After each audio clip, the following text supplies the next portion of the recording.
कथा को तज कर फिर वेद पढ़ने लगता।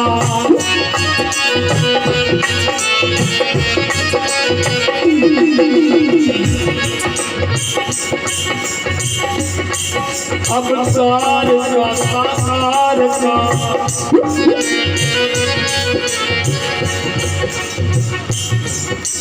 आगम अवतार का साकार का आगम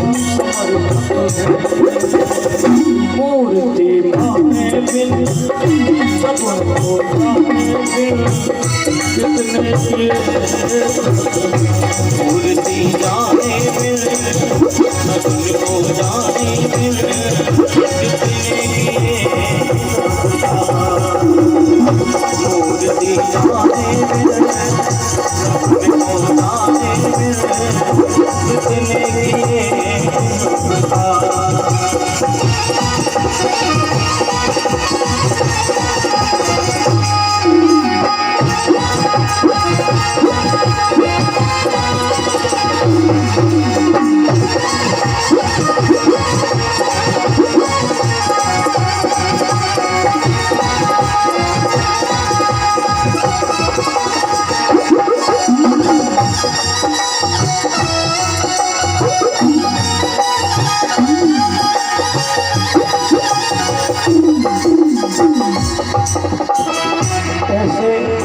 जब जिसने मूर्ति को नहीं समझ पाया, सगुण बहुत कठिन है, निर्गुण रूप सुलभ अति, निर्गुण रूप अति सुलभ, सगुण न जानहि को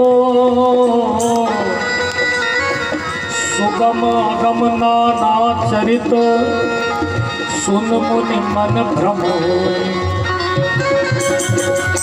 ऐसे ब्रह्मा जी के मन में भ्रम होता है।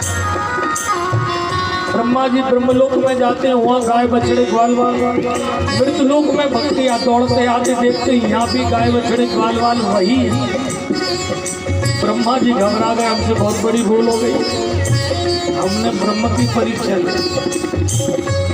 चरणों में वंदन किया, 4 श्लोकों में स्तुति की, और ब्रह्मलोक में जब जा रहे हैं तो रास्ते में सैकड़ों ब्रह्मा ऊंट पर बैठे, सैकड़ों ब्रह्मा घोड़े पर बैठे मिले। भैया कहाँ जा रहे हैं? बोले ब्रह्म पद समाप्त हो गया, जो पहले पहुंच जाएगा वही ब्रह्मा बनेगा। अब ब्रह्मा जी दौड़ लगा, दरवाजे पर पहुंचे, द्वारपालों ने भगा दिया, हटो हटो, अरे तुम्हारे जैसे सैकड़ों ब्रह्मा आगे निकल गए, तुम भैरूपी हो, भागो। यहाँ तो हमारे ब्रह्मा पहले से बैठे, वो कृष्ण भगवान ब्रह्मा बन के बैठे। अब ब्रह्मा जी को ज्ञान करा, अब ब्रह्मा अपनी खोपड़ियाँ दबाते हुए, भगवान ये क्या हो गया, हमारा पद चला गया, ये कौन ब्रह्मा बन के बैठ गया, पद चला गया, कौन ब्रह्मा बन के यहाँ बैठ गए भैया।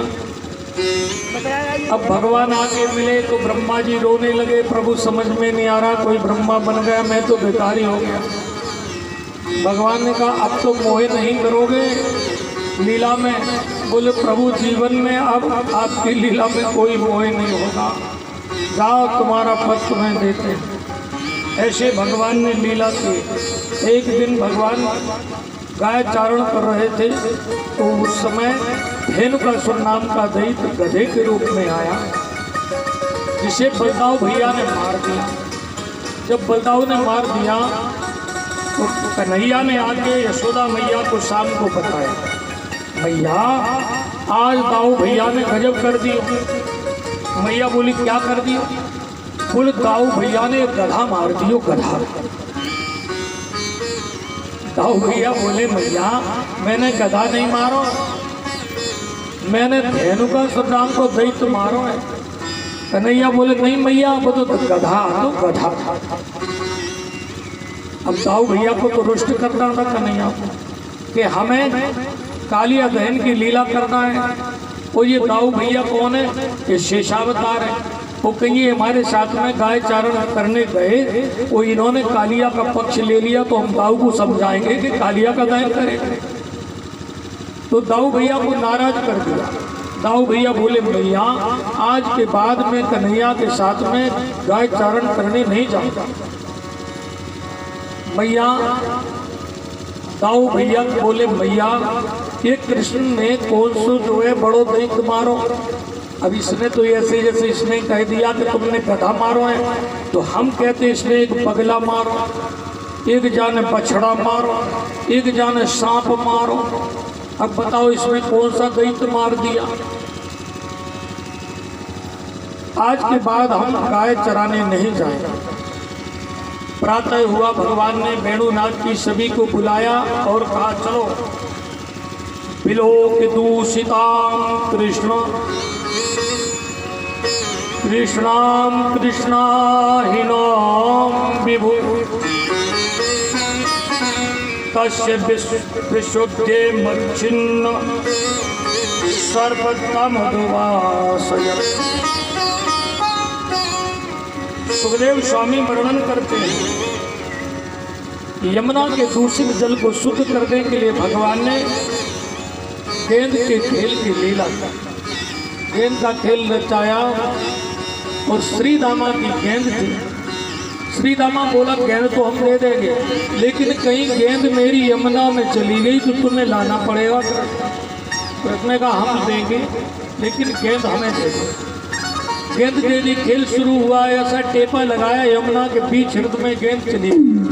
अब श्री दामा ने पकड़ा कन्हैया को, मेरी गेंद दे दो। और कन्हैया भागे और भागे कदम के पेड़ पर चढ़े, पीछे से श्री दामा। और श्री दामा ने कहा मेरी गेंद दे दो, मेरी गेंद ला दे दो। भगवान कृष्ण ने कदम के वृक्ष से छलांग लगाई, बीच यमुना के हृदय में कूद गए। जब यमुना के हृदय में कूद गए भगवान कृष्ण, अब सभी घबरा गए। सारे ग्वाल वालों ने कहा श्री दामा तेरे कारण ही कन्हैया बीच यमुना में कूद गए। अब भगवान नीचे डूब गए।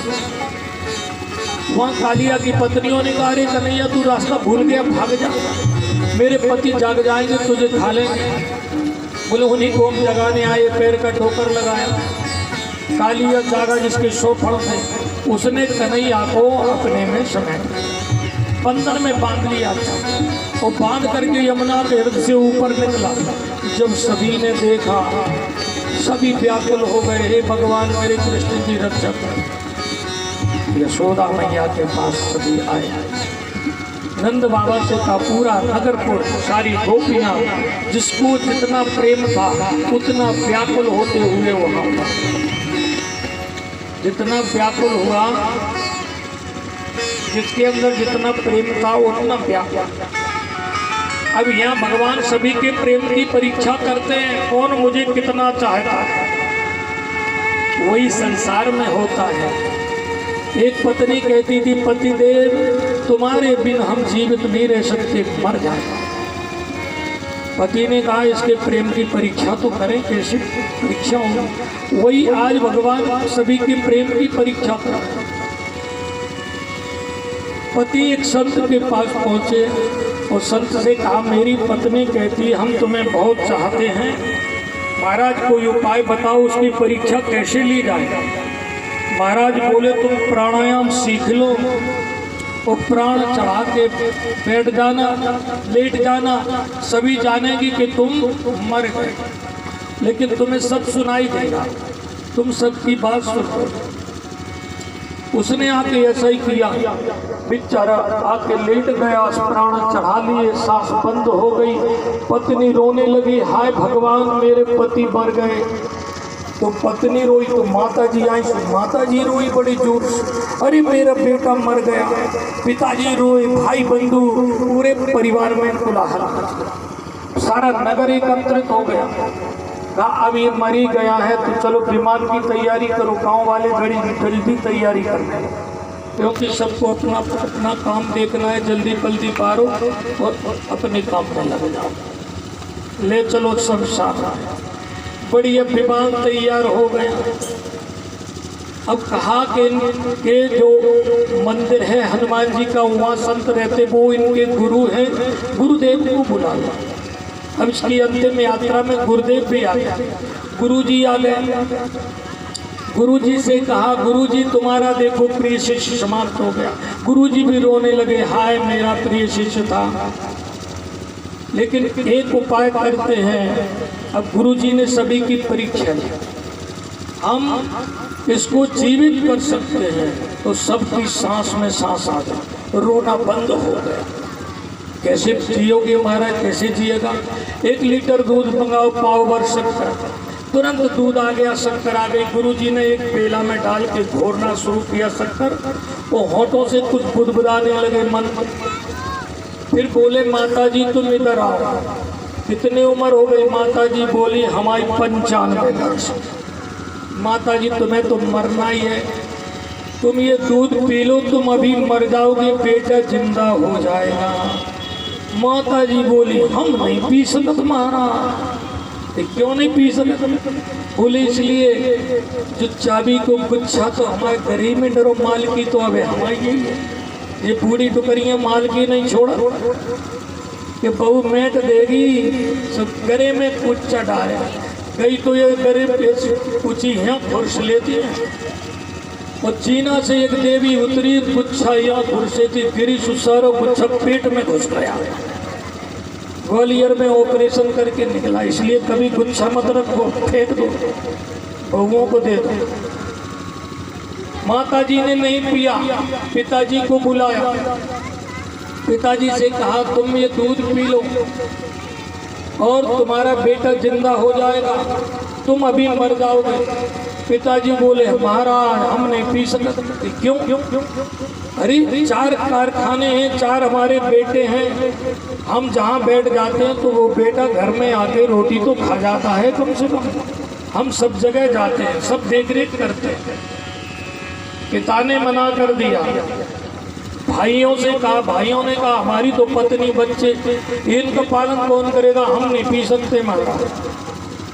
अब पत्नी को बुलाया, अरे देवी तेरा सुहाग उजड़ गया, तेरा श्रृंगार उजड़ जाएगा, तू ये दूध पी ले, तू मर जाएगी, तेरा पति जीवित हो जाएगा। पत्नी बोली, महाराज छोटा सा नन्हा सा बेटा हमारा गोदी में है, इसे कौन पालेगा महाराज, हम नहीं पी सका। पत्नी ने मना कर दिया तो गुरुजी बोले हम पी लें। सब बोले हाँ महाराज तुम पी लो, तुम मर जाओ गुरुजी। गुरुजी ने कहा इससे पीने से बनना तो है नहीं। गुरुजी पी गए और उसको कहा बेटा उठ जा, देख लिया सबका प्रेम, ये संसार का प्रेम पूरा झूठा है। तब गोस्वामी जी ने लिखा, शिव भगवान शंकर ने कहा, उमा कहूँ मैं अनुभव उमा कहूँ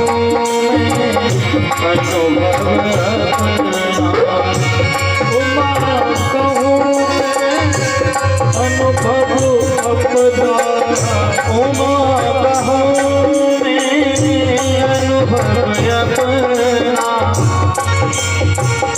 सत हरि भजन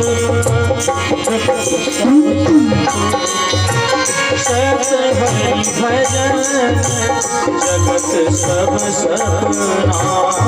सत हरि भजन जगत सब सपना। केवल संसार में भगवान का भजन ही सत्य है और ये तो सब सपना है। 2 प्रकार के सपने होते हैं। कहीं मैं सपने की कथा सुनाऊं तो 2-4 दिन लगते हैं। एक सपने की कथा भरी पड़ी है, एक आध सपना नहीं है। लंदनी का सपना रामायण में है ना, पार्वती का सपना, सीता जी को सपना, बोलो है कि नहीं। फिर भागवत के सपने कितने, फिर देवी भागवत में सपने कितने, और फिर संसार के सपने, फिर सपना ही सपना, सब कुछ सपना ही है। चलो 2 प्रकार के सपने सुनो। एक सपना वो है, कब आता है सपना, मोह की रात्रि में संसार सो रहा है, मोह निशा सब शोभ निहारा, वो देखे सपन अनेक प्रकारा। सभी ने क्या सपने देखते हो, सो गए फिर सपने देख रहे हो, और जब आंख खुल गई तो सारे सपने झूठे। सपने होए भिखारी नृक रंक नाकपति होए, वो जागे हान न लाभ कचुत्तम प्रपंच दिए जोए। सपने में कोई भिखारी हो गया और भिखारी बन गया राजा सपने में, और जब वो जागा तो टूटी खटिया में पड़ा। बताइए नहीं, जैसा था वैसा ही रहा। सोई हुई आंख में आया हुआ सपना खुली आंख में खत्म हो जाता है। ऐसे खुली आंख का सपना, आंख खुली का सपना, ये मेरी माता है, ये पिता है, ये हमारा मकान है, ये हमारी जमीन है, ये हमारी पत्नी है, ये हमारे बच्चे हैं, बोले खुली आंख का सपना है। वो जब आत्मा शरीर से निकल गई सदा के लिए, आत्मा जब शरीर से निकली तो खुली आंख जब बंद हुई, मौत आई तो बंद होती है, बस उसके बाद ये भी खुली आंख का सपना सारा समाप्त हो जाता है। फिर कोई किसी का नहीं, मर गए फिर कौन किसका है बताइए। तो ये भी सपना झूठा जिसे हम देख रहे हैं, और वो भी सपना झूठा जो हमें नींद में आता है, दोनों ही झूठे हैं, एक भी सत्य नहीं। फिर इसमें सत्य क्या है, बोले सत हरि भजन। मनुष्य शरीर मिला है, जितना तुम भजन कर लो भगवान का, बस वो तुम्हारे साथ में जाएगा। हाथ से जितना दान कर लोगे वो साथ में जाएगा, जितना पुण्य कर लोगे वो साथ में जाएगा, तपस्या साथ में जाएगी, धर्म साथ में जाएगा, और मकान सोना चांदी हीरा मोती कुछ साथ में जाने वाले नहीं है।